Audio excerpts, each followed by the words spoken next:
সুপ্ৰভাত বন্ধুসকল সৰ্বপ্ৰথমে সকলোলৈকে মহালয়া আন্তৰিক শুভেচ্ছা আৰু শুভকামনা জনালোঁ।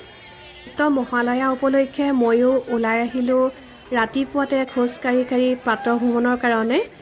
আহিয়ে দেখা পালোঁ গোলাঘাটৰ মাজমজিয়াত চাৰিওফালে কেৱল অগণন ভক্তপ্ৰাণ লোকে ভিৰ কৰিছে। তাৰ মাজতে আছে লগত আৰু বৌ, দাদা আৰু বৰমা। আজিৰ এই পবিত্ৰ দিনটোত জনবিশ্বাস অনুসৰি স্বৰ্গৰ পৰা মৰ্ত্যলৈ দুৰ্গা দেৱীৰ আগমন হয় আৰু পবিত্ৰ মহালয়া দিনটোৰ পৰাই দেৱী দুৰ্গা পূজাৰ প্ৰতিটো ক্ষণ আৰম্ভ হয় বুলি ধৰা হয়।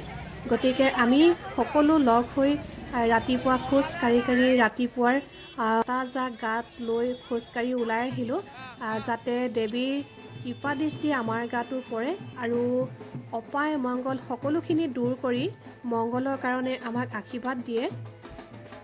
এনেদৰে পদযাত্ৰাত ভাগ লৈ সকলোৰে লগত ধেমালি ফূৰ্তি আগবাঢ়ি গ'লোঁ আৰু শেষত দুখনমান গৰম গৰম জেলেপি লৈ ঘৰলৈ বুলি ৰাওনা হ'লোঁ। আজিৰ ভিডিঅ'টো ইমানেই আছিল। নেক্সট ব্লগত লগ পাই আছোঁ আপোনালোকক। আজিলৈ বাই বাই।